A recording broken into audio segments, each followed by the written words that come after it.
What's up, maniacs? My name is Mex. I'm a wrestling fan, a wrestling enthusiast, a WrestleManiac, if you will. And today we are discussing NXT. It was the first part of this Super Tuesday that they're doing. They've been moved to Tuesdays temporarily, and we got that massive four-way 60-minute Iron Man match with an ending that I'm not really sure many people did see coming, but we're gonna get all into that in a second, so stay tuned. Right here at WrestleManiac UK, I discuss everything that is WWE and AEW. So if this sounds like the place for you, make sure you click the subscribe button and make sure you hit the notification bell so that you get notified every time I drop a new video. Ladies and gentlemen, without further ado, let's get into the review. So we're going to start from that 60-minute Iron Man match, the four-way Finn Balor, Johnny Gargano, Adam Cole, Tommaso Ciampa, cornerstones of NXT from all different eras over the last, I would say, 5 to 6 years. These guys have all been at the top of the show. And in my opinion, it was a really good match. It wasn't quite the barn burner that I think maybe a lot of people expected, especially once you see those names involved. You see 60 minutes involved. It was kind of really slow and methodical, especially around the beginning. I was thinking, oh, come on guys, let's pick this up a bit. But you know, it is 60 minutes, so they have to kind of approach it with some type of tactics and approach it quite logically. But it was a really good match. Finn Balor got the first fall, and I was really excited because Finn Balor was my pick to win the entire thing. And as the match went on, every man picked up a fall. So with 20 minutes left on the clock, it was 1-1-1-1. And that's when I thought, yeah, the match has now started. With 20 minutes to go, the match has now kind of officially started, and the next fall is going to win it. For long periods within the last 3 to 5 minutes, Tommaso Ciampa was on top, and I was thinking, is Ciampa gonna take it from Balor? Like, I really did think Balor was gonna win it. Ciampa was my second choice, but I really was calling the shots as I was watching it, as Ciampa was putting moves on Johnny Gargano. I was like, no, don't.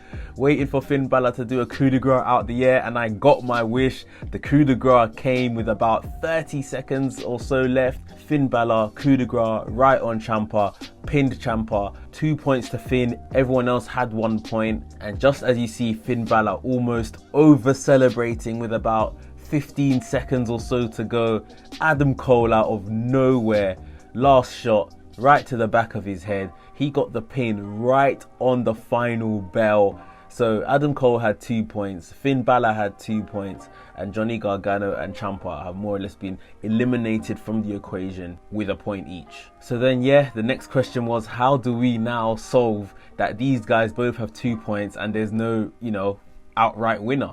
And I looked at the clock and said, is there any TV time remaining? No, that wasn't an option.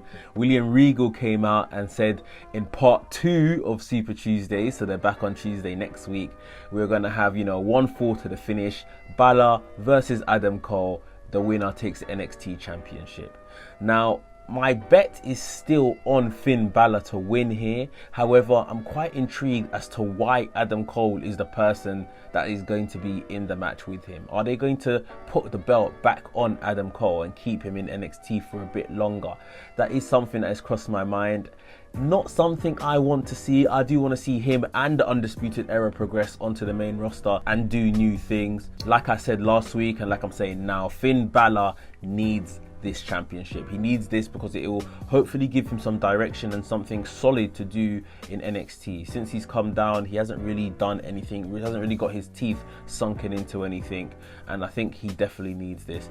If they were going to go this route of having this singles match this week, I think a more intriguing second match would have been Finn Balor versus Tommaso Ciampa. That would have probably been a bit harder to call. But yeah, like I said, not too sure why they went with Adam Cole. Are we going to see a 2-time champion? That is only going to add to the list of accolades that Adam Cole has really conquered since his time in NXT.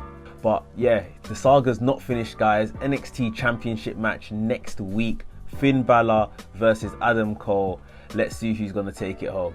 Before I get on to the rest of the results from tonight's NXT show, guys, if you're enjoying this review, please make sure you hit the thumbs up button, give us a like. It's thoroughly appreciated on this channel and it does loads for the channel, so make sure you hit the thumbs up button. The show started at blistering pace with a street fight, Legado del Fantasma taking on Swerve Scott and Breezango, and it was a really entertaining match. As I watched this match, I was really ready for the night ahead, the Iron Man match, everything else that was to come, because these guys really set pace. Legado del Fantasma are money, and I don't think it's going to be too long before we see Mendoza and Joaquin Wilde with those NXT Tag Team Championships. In the biggest spot of the night, out of nowhere, Fandango and Swerve Scott were on top of a forklift that was above the ring, and they both done sentons from the top of this forklift onto all the guys that were below. I even forgot to say Imperium came out to lay a beating on Breezango beforehand. So Imperium, Legado del Fantasma, they were there to break these guys' fall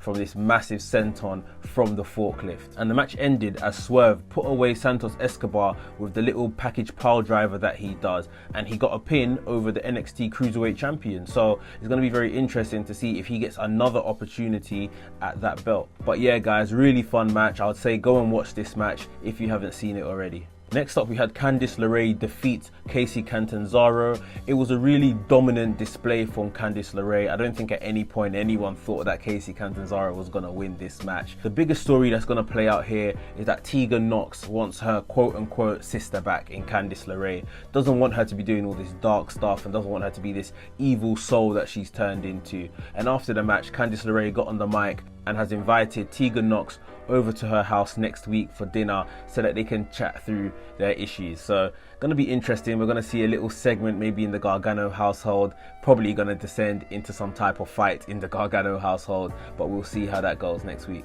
Last but not least, we had Timothy Thatcher taking on Bronson Reed. Bronson Reed has now been kind of repackaged as the colossal Bronson Reed, has a new entrance and everything. Looks really good, and they're clearly invested in what Bronson Reed has to offer, as well as Timothy Thatcher. He put on a really good performance. Very early on, Bronson Reed hurt his elbow and was selling his elbow throughout the match, and it didn't take long before Timothy Thatcher obviously started targeting this area. The match took a turn when Austin Theory came out, laid some beating outside to Bronson Reed when the referee wasn't looking. I guess that was for Bronson Reed's slap to Austin Theory last week on NXT. And from then, Timothy Thatcher was in the ascendancy, put a Fujiwara armbar on Bronson Reed, and Bronson Reed had no choice but to tap out. So Timothy Thatcher has kind of put himself into this #1 contender position for the North American Championship. So I'm sure he's going to have words with Damian Priest before too long. So that is my NXT review, guys, of Super Tuesday Part 1, because I never knew we were going to get a Part 2. Part 1 was a really good episode. We're going to get Balor, Adam Cole next week, NXT Championship. Let's hope it's going to be more definitive than this week, but the 60-minute Iron Man match was a good one. And I believe next week as well, we're going to get Rhea Ripley versus Mercedes Martinez in a cage match. So that is going to be really interesting as well. Guys, if you enjoyed this review, please make sure you leave a thumbs up. And if you're new here, welcome. Please consider subscribing and hit the notification bell so that you get notified every time I drop a new video. WrestleManiac UK signing out, and I'll see you soon.